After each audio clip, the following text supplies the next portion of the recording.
Կա 3 միլիոն մարդ, այդ 3 միլիոնի մեջ հետ չլնի 500,000-ը երեխեքին ու տարեցներին շատ մեծերին, ծերունիներին չհաշված էլի։ Մի 500,000-ը ռեալ հասկանում է ինչա կատարվում։ Ու այդ 500,000-ն է, որ ընտրությունների չի գնում։ Հիասթափված sense ասում ասախ սուտա։ Այն մնացածը հարց չկա, ինչքան ծույլիկ ապրենք, ինչքան դաշ չանենք, այնքան լավ։ Հետո վերջում դառը դաժան հետևանքների առաջ են կանգնում, ասում են բախիս են եղավ, այ էսի է մեղավոր ուրեմն։ Սա հետի է մեղավոր։ Քորլևոնը, չգիտեմ, Սերժը, Քոչը, Նիկոլը, բա դուք այ ընկեր։ Դուք ինչա նախիրեք։ Ես չեմ ուզում վիրավորեմ, ես հարց եմ տալիս, դուք նախիրեք։ Եթե դուք անպատասխանատու, անմեղսունակ նախիրեք, ուրեմն Սերժը, Քոչը, Լևոնն է մեղավոր։ Եթե դուք բանական էակներ եք, պատասխանատվության զգացում, ուրեմն դուք եք մեղավոր։ Ինչ որ չափով։ Ու ձեր այդ չարչիությունը վերանայեք։ Վերանայեք ընկեր ջան։ Ամեն մեկը սկսեք ձեզ շտկել։ Մի քանի ամիս ժամանակ է մնացել մինչև ընտրություններ։ Ուզում եք ձեր ու ձեր երեխեքի համար լավ ապագա։ Շտկեք ինքներդ ձեզ, առաջինը դուք ձեզ փոխեք։ Ու իմ խոսալու մունաթին, որոշակի գռեհիկ բառերին, խնդրում եմ նկատողություն չանեք, աշկներիդ թայն եմ հանում։ Չեք ուզում, մի նայեք ընկեր։ Գնացեք լիքը շատ կիրթ ու այսպես ոսկեղենիկ հայերենով խոսացողներ կան։ Հա մեկ էլ մի ուրիշ բան էլ։ Ուրեմն դոգին բալետանողները գալիս ընձի ասում են, բա չի ասենց գռեհիկ խոսում։ Բանը, բայց խորհուրդ է տալի, որ միանալ դոգին։ Դոգի հարցերը հələ անորոշ են ինձ համար։ Հələ տեսնենք դեպքերը ոնց են զարգանում, հետո կզրուցենք դրա մասին։ Բայց այնտեղ բալետանողը գալի ինձի նկատողություն անում, ասում ախի էս բան անում։ Գռեհիկ բառերով խոսում։ Աշկի թայն եմ հանում։ Չարչի։ Այսինքն այնքան որ մի բանով կպնեն էլի։ Յանի իրանք բան են հասկանում, ծույլիկ շանվորթիներ։ Տեղը բերեք, համբալներ, տեղը բերեք։ Էսա հարցը։ Ընդունեք էսի աղբեր, մարդա ձեր վրա աշխատեք, խելքի տանք, ես երկիրը երգիր սարքենք։ Ուրիշ ձև չկա, ուրիշ ձև չկա։ Գարելու են մեզի հեծնեն, խուզեն, կթեն, տեղն եկած տեղը մորթեն, հետո էլի ասենք աղբեր ջան, խիս են եղավ, այս հայի բախտը, այս ինչա։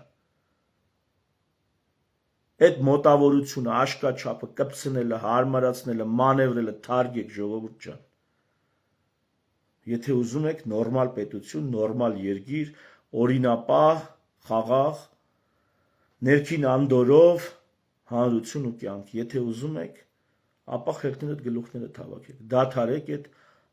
աշկաչափով, տենց գցել բռնելով, մուտիտով կպցնելով էլ իշ բառեր կան, մի խոսքով։ Այս չարչի հոգեբանությունով, որը ազգային կերտվածք եք սարքել, թարգեք։ Դուք ինքներդ ձեզ փոխեք, սաղ երկիրը կդզվի։ Մենակ դուք ձեզ փոխեք, սաղ երկիրը կդզվի։ Ես ինձ փոխելու համար օր ծերության 45 տարեկան եմ, ընդունվել եմ ինստիտուտ, լրիվ ուրիշ ինստիտուտ, մի օր դրա մասին կխոսամ։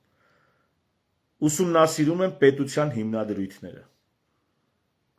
Բարձրագույն կրթություն եմ ստանում բժշկությունից բացի, պետության հիմնադրույթներն ուսումնասիրող։ Այն դեպքում, երբ որ բժշկության մեջ իմ գործերը վատ չեն, առնվազն։ Շատ քիչ մարդկանց գործեր են այնքան լավը բժշկության մեջ, ինչքան իմն է։ Բայց էլի ասպես աղբեր, մինչև ես ընձի չփոխեմ, ես ընձի չկատարելագործեմ, ես ավելի լավը չդառնամ, քան 3 էի, այս երկիրը լավը չի դառնալու։ Թերևս այսքանը, շնորհակալություն ինձ հանդուրժելու համար, շնորհակալություն հետևելու համար, շնորհակալություն են Facebook-յան էջերին, կանալներին, ովքեր այս տեսանյութը կտարածեն, խնդրում եմ այդ էջերին, Facebook-յան, այդ YouTube-յան, կներեք YouTube-յան այդ կանալներին, ովքեր տարածում են այս տեսանյութը, բաժանորդագրվեք, չգիտեմ ոնց դնդեղ ասում, սեղմեք լայք, ու թող այդ կանալների հանդեպ էլ սա լինի իմ շնորհակալությունը, որ իմ խոսքը տարածում են։ Շնորհակալություն ցտեսություն։ 5 տարի առաջ սեպտեմբերի 27-ին սկսվեց, ավելի ճիշտ շարունակվեց 1994-ին չավարտված պատերազմը։ Ռազմադաշտում Հայաստանը պարտվեց, սակայն պարտությունների շղթան չի ավարտվել։ Այդպես է ցանկացած պատերազմի պարագայում, պարտությունը երկար իներցիա ունի, հատկապես երբ այն պարտվողին խորապես չի սթափեցրել, վերակերպման եւ ուղղվելու ցանկություն չի առաջացրել։ 2025 թվականի Հայաստանը շատ է տարբերվում 2020 թվականի Հայաստանից, զուտ ձևական առումով, բովանդակային առումով վիճակն ավելի բարդ է։ Եթե նախկինում հասարակությունը գոնե որոշակի սիմվոլների եւ արժեքների նկատմամբ ձևական հավատ ուներ, այժմ այդ սիմվոլներն էլ են մոռացվում, ապա մոնտաժվում հիշողությունից։ Բավական է մի քանի ամիս Հայաստանից բացակայել, որպեսզի զգացվի փոփոխությունների ահռելի արագությունը։ Սպառողական հասարակությունը չունի որևէ օրինական եւ բարոյական չափանիշներ։ Հասարակության լայն շերտերը իրար աչք տալով մտել են սարսափելի մրցակցության մեջ, թե ում հեռախոսը, մեքենան, քեֆը եւ հարսանիքը ավելի լավը կլինի, ով Երևանում տուն կառնի։ Եվ այս սպառողական մոլուցքը Հայաստանի ողջ բնակչությանը մտցրել է բանկային ստրկության տակ։ Սա է նոր պետության մոդելը։ Վերցրեք վարկեր, վճարեք շատ հարկեր, իսկ այսպես կոչված հավելյալ արժեքը չի ավելանում։ Արտաքուստ կյանքը եռում է, մեքենաների մեծ շարժ կա, անճոռնի նորակառույց մրջնանոցներ են կառուցվում, բայց այս ամենի տակ բնական, առողջ կյանք չկա նաև հույս, հավատ, հանգստություն եւ անկեղծ մարդկային ուրախություն։ Որպեսզի բանկային ծանր բեռի տակ կքած հասարակության միտքը առողջ բաների շուրջ չկենտրոնանա, հասարակության ներվային համակարգը պարբերաբար խառնում են զանազան էմոցիոնալ եւ շինծու թեմաներով։ Ստրուկները չպետք է շեղվեն։ Ողջ դատական համակարգը լցված է բանկային ստրկության անխափան աշխատանքը ապահովելու գործին։ 44-օրյա պատերազմի մասին քչերն են հիշում։ Մարդիկ կարծում են, որ ցեղասպանության, Ղարաբաղի, Արարատի եւ պատերազմի մասին մոռանալով կարելի է խաղաղ ապրել, վճարելով բանկային տոկոսները, բայց խաղաղությունը միշտ եւ հատկապես մեր պարագայում հարաբերական է։ Այսօր Գերմանիայի եւ Ֆրանսիայի պես երկրներն են հայտարարում, որ գտնվում են պատերազմական վիճակում, լինելով Ուկրաինայից բավականին հեռավորության վրա։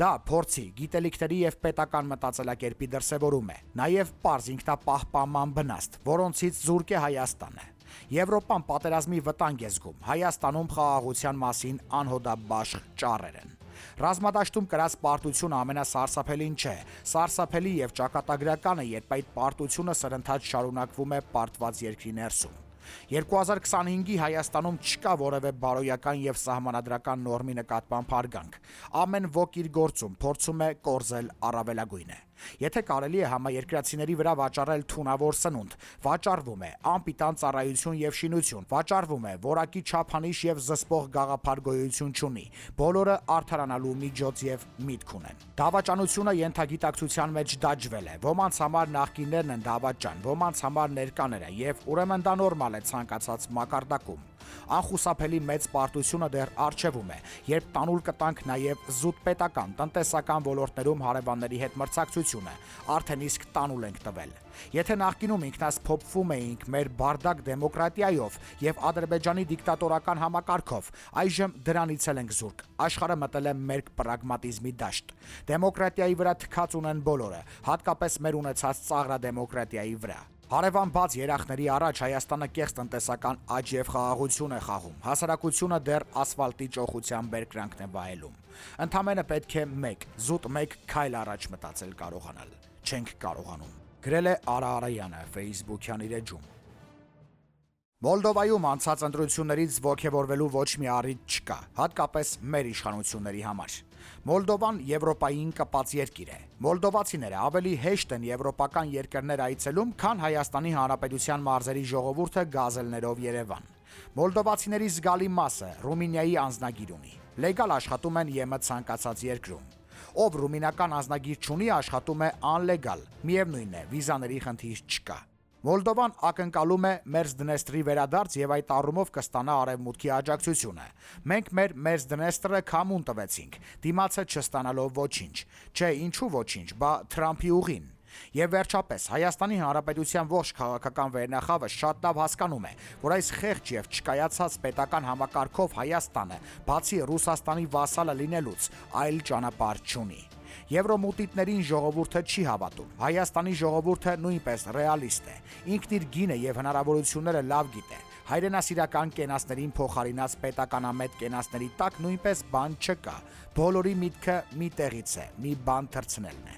Եվ ուրեմն այս բալագանը ոչ մի լավ տեղ չի տանելու Հայաստանը։ Դա գիտեն նաև ԵՄ-ում եւ ԱՄՆ-ում։ Պատահական չէ, որ Թավշյա թատրոնից 7 տարի անց մեզ նույնիսկ մոլդովացիների եւ վրացիների մակարդակում չեն դիտարկում։ Վիզաների ազատականացումը դեռ օդից կախված մուտիտ է։ Սա է համազգային մուտիլովչիկության հմայքը։ Վայելեք առանց սինհույսերի։ Գրել է Արա Արայանը Facebook-յան իր էջում։ Արամ Սարգսյանը Facebook-յան իր էջում գրել է. Իմ կարծիքով բյուջեի նախագծում բանակին եւ գիտությանն ուղղվող ծախսերը պետք է մշտապես ավելացվեն եւ ոչ թե կրճատվեն։ Կհարցնեք, թե ինչի հաշվին։ Օրինակ, Էստոնիայի իշխանությունը պետական կառավարման թվայնացման շնորհիվ ներկայումս տարեկան մոտ 1.13 միլիարդ եվրո է խնայում, որը կազմում է իրենց ՀՆԱ-ի 3%-ը։ Էստոնիայում նման ծրագիր ներդրած ընկերությունը պատրաստ է այդ ծրագիրը համապատասխանեցնել եւ կիրառել նաեւ Հայաստանում պետական կառավարման թվայնացման տեխնոլոգիաների ներդրման արդյունքում։ Առաջին, Հայաստանի Հանրապետությունը կգրավի 3-րդ տեղը առաջատար թվային պետությունների շարքում։ Երկրորդ, կներառվենք կոռուպցիայի ընկալման լավագույն 30 ինդեքսում։ Երրորդ, կընդգրկվենք բիզնեսով զբաղվելու համար լավագույն 20 երկրների ցանկում։ Չորրորդ, կդասվենք աշխարհի 10 լավագույն նորարարական երկրների շարքին։ Հինգերորդ, Հայաստանի Հանրապետությունը կատարած կլինի ՑԵՊԱ-ի պահանջների մեծ մասը։ Հետգրություն. բնականաբար ծրագրի ներդրման պարագայում մեծ թվով պետական պաշտոնյաներ գործազուրկ կդառնան, որ խնդիր է, բայց ես կարծում եմ, որ դա օգտակար կլինի նաև իրենց, քանի որ կգտնեն իրենց իրական գործը, որով ավելի օգտակար կլինեն մեր երկրին եւ պետականությանը։ Իսկ ընդհանրապես միշտ էլ կա վերապատրաստման եւ նոր ոլորտում ավելիին հասնելու տարբերակը։ Միևնույնն է, կյանքը անընդհատ նորանոր պահանջներ է առաջադրում, որոնց չարձագանքել չես կարող։